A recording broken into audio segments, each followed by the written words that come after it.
제7장 당뇨병 환자의 생활관리, 당뇨병 환자의 여행. 지친 일상생활에서 벗어나 새로운 곳으로 여행을 떠나는 것은 누구에게나 설레는 일이지만 당뇨병 환자에게는 마냥 즐겁고 신나는 일만은 아닐 수 있습니다. 혹시 생길지 모를 돌발 사태가 아름다워야 할 여행을 고생길로 만들 수 있기 때문입니다.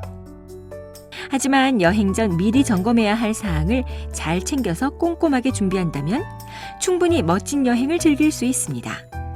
당뇨병이 있다고 해서 지레 겁먹고 움츠러들 필요는 없습니다.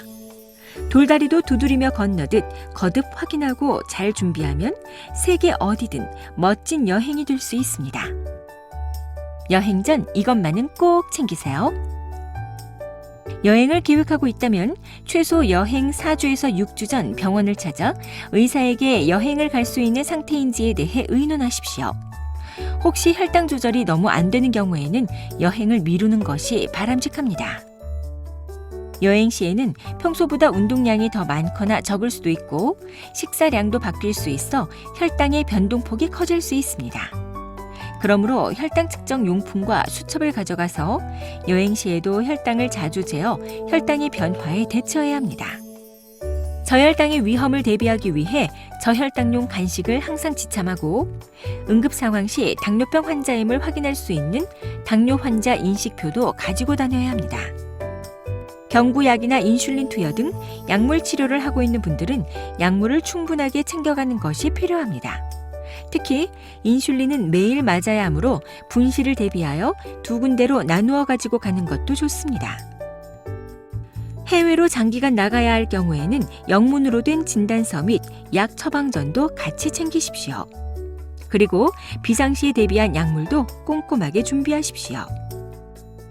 감염이 발생하면 혈당 관리가 더욱 어려워지기 때문에 특정 감염병 주의 지역을 여행하는 분들은 의사의 지시에 따라 사전에 필요한 예방접종을 맞으셔야 합니다.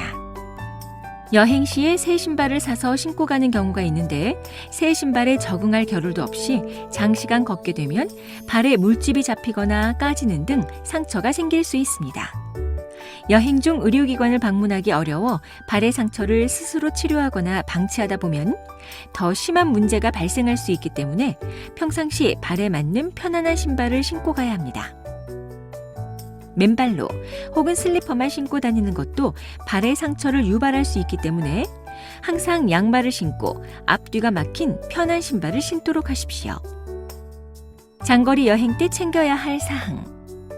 장시간 비행기 여행을 할 때에는 가까운 곳으로 떠나는 여행보다 좀 더 신경 써야 할 사항들이 있습니다. 장시간 비행기 여행에서는 기내식을 먹게 됩니다. 출발 24시간에서 48시간 전에 항공사에 연락하면 당뇨식을 주문할 수 있습니다.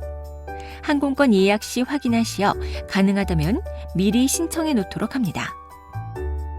비행기 탑승 시에는 승무원에게 당뇨병이 있음을 미리 알리고 식사 시간이 언제인지 미리 체크해 두는 것도 좋습니다. 장시간 비행기 내에 같은 자세로 앉아있다 보면 혈액순환이 잘 되지 않으며 그로 인해 갑자기 혈전이 생기는 경우도 있습니다. 그러므로 가능하면 앉아서라도 스트레칭 체조를 하는 것이 좋은데 틈틈이 앉아서 발목을 돌리거나 발과 종아리 마사지를 해주십시오. 기내는 다소 건조한 편이므로 물을 자주 드십시오. 인슐린 및 당뇨약, 혈당 측정기 등 당뇨병 관리에 필요한 물품은 기내에 들고 타십시오. 특히 화물칸은 온도가 낮으므로 인슐린이 얼어버릴 가능성이 있습니다. 얼어버린 인슐린은 약효가 떨어지기 때문에 반드시 기내에 가지고 타셔야 합니다. 인슐린을 맞는 분이 4시간 이상 시차가 있는 지역으로 여행을 갈 때에는 사전에 인슐린 용량 조절에 대해 주치의와 상의하도록 합니다.